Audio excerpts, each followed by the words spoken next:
Hello students, आपका मेरे channel विकास education point पर स्वागत है।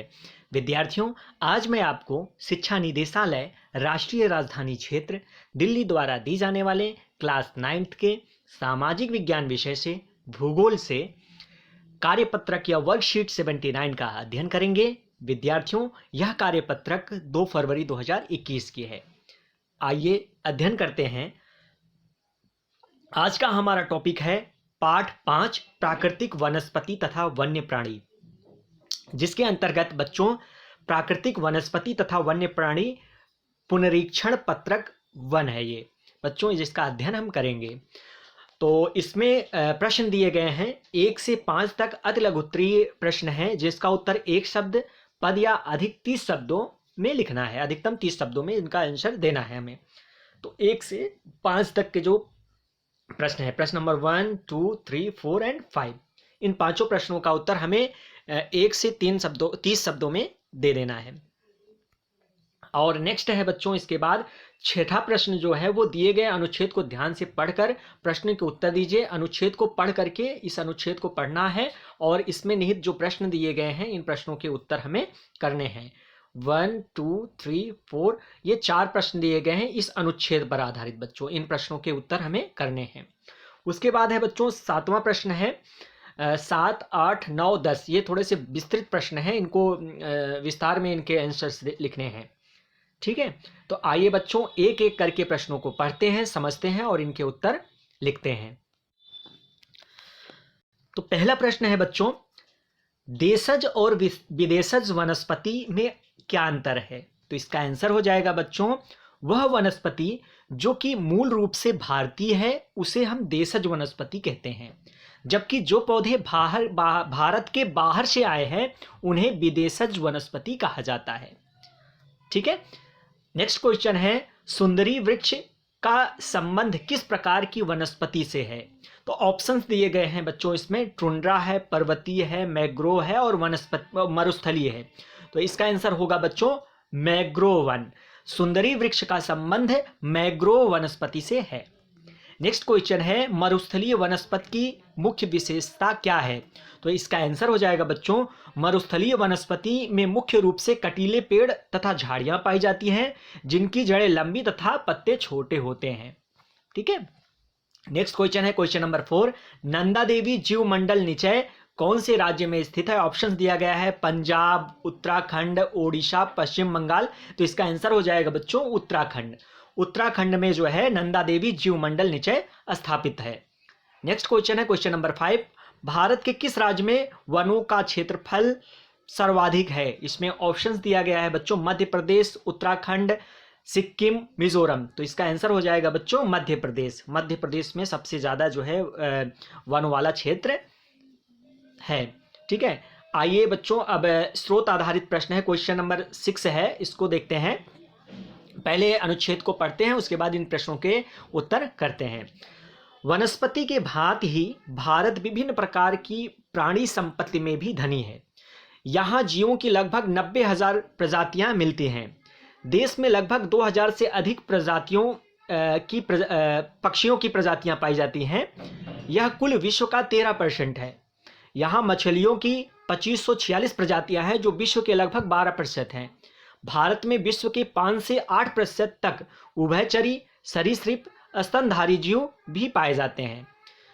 तो ये था हमारा अनुच्छेद बच्चों। आइए अब इसमें निहित जो प्रश्न दिए गए इन प्रश्नों के उत्तर करते हैं। तो पहला प्रश्न है बच्चों, भारत में जीवों की लगभग कितनी प्रजातियां पाई जाती हैं? तो इसका आंसर होगा, भारत में जीवों की लगभग 90,000 प्रजातियां पाई जाती हैं, जैसा कि अनुच्छेद में लिखा गया है। भारत में विश्व में पाए जाने वाले पक्षियों का लगभग कितने प्रतिशत प्रजातियां पाई जाती हैं? तो बच्चों 13% प्रजातियां हैं। भारत में विश्व में पाए जाने वाले पक्षियों की लगभग 13% प्रजातियां पाई जाती हैं। नेक्स्ट क्वेश्चन है, भारत जैव प्रजातियों के मामले में बहुत समृद्ध है। यहां पर बहुत होना चाहिए बच्चों, बहुत समृद्ध है, इस कथन के पक्ष में तर्क दीजिए। तो बच्चों भारत में जीवों की लगभग 90,000 प्रजातियां पाई जाती हैं, पक्षियों की 2,000 से अधिक प्रजातियां हैं, मछलियों की 2546 प्रजातियां हैं टोटल बच्चों, लगभग 2500 से अधिक प्रजातियां पाई जाती हैं, मतलब 2546 प्रजातियां अनुच्छेद में दिया गया है, तो 2546 प्रजातियां पाई जाती हैं। इसके आधार पर कहा जा सकता है कि भारत जीव प्रजातियों के मामले में बहुत समृद्ध है। नेक्स्ट क्वेश्चन है बच्चों, भारत में मछलियों की बहुत प्रजातियां मिलती हैं, इसके क्या लाभ हैं? तो इसका आंसर होगा बच्चों, भारत में मछलियों की 2546 प्रजातियां हैं, जो कि विश्व की लगभग 12% हैं। इसके निम्नलिखित लाभ हैं। तो इसमें क्या क्या लाभ हो सकता है बच्चों? तटीय इलाकों में भोजन का महत्वपूर्ण स्रोत है ये। विभिन्न प्रकार की मछलियों का उपयोग चिकित्सा में भी किया जाता है। चिकित्सा में जो है मछली का तेल देखते हैं ना, आप जाते हैं स्वास्थ्य उसमें, तो आपको मछली की जो है तेल जो है गोली के रूप में मिलता है, तो इसका उपयोग जो है चिकित्सा में भी किया जाता है। नेक्स्ट क्वेश्चन है बच्चों, सदाबहार वन तथा व पर्णपाती वनों में 3 अंतर बताना है। तो इसका हो जाएगा बच्चों, उष्णकटिबंधीय सदाबहार वन जो है, यह वन विषुवतीय प्रदेशों तथा उष्णकटिबंधीय कटिबंध के तटीय प्रदेशों में पाए जाते हैं। इन प्रदेशों में भारी वर्षा तथा गर्म तथा आर्द्र दिशाओं के कारण विभिन्न प्रकार की वनस्पतियों में तेजी से वृद्धि होती है। इन क्षेत्रों में पाए जाने वाले कठोर लकड़ी के पेड़ों में महोगनी, आबनूस, रोजवुड का व्यावसायिक महत्व है। ठीक है। और नेक्स्ट है बच्चों, पर्णपाती वन है। तो पर्णपाती वन उपोष्ण शीतोष्ण कटिबंध प्रदेशों में जहां सुस्पष्ट सूखी ऋतु होती है वह यह वन पाए जाते हैं। ये एशिया के मानसूनी प्रदेशों, मध्य अमेरिका के भागों, ब्राजील तथा उत्तरी ऑस्ट्रेलिया में पाए जाते हैं। इन वृक्षों में ग्रीष्म ऋतु में पेड़ों की पत्तियां झड़ जाती हैं। कठोर लकड़ी वाले सागौन के मूल्यवान पेड़ इन वनों की विशेषताएं हैं। तो पर्वतीय वन में सबसे महत्वपूर्ण जो वृक्ष है वो सागौन का वृक्ष है। चलिए नेक्स्ट है क्वेश्चन नंबर 8 है बच्चों, भारत में पादपों तथा जीवों का वितरण किन तत्वों द्वारा निर्धारित होता है? तो इसका आंसर करते हैं बच्चों, भारत में पादपों तथा जीवों का वितरण निम्नलिखित तत्वों पर द्वारा निर्धारित होता है। पहला है तापमान। तो वनस्पति की विविधता एवं विशेषताएं तापमान और वायु की नमी पर निर्भर करती है। उसके बाद है सूर्य का प्रकाश। प्रकाश अधिक समय तक मिलने के कारण वृक्ष गर्मी की ऋतु में जल्दी बढ़ते हैं। उसके बाद है वर्षण। तो अधिक वर्षा वाले क्षेत्रों में कम वर्षा वाले क्षेत्रों की अपेक्षा सघन वन पाए जाते हैं। ठीक है। चलिए नेक्स्ट क्वेश्चन है बच्चों इसी प्रकार से, क्वेश्चन नंबर 9, स्वयं सोचकर वनों के कोई 5 अप्रत्यक्ष लाभ को लिखना है।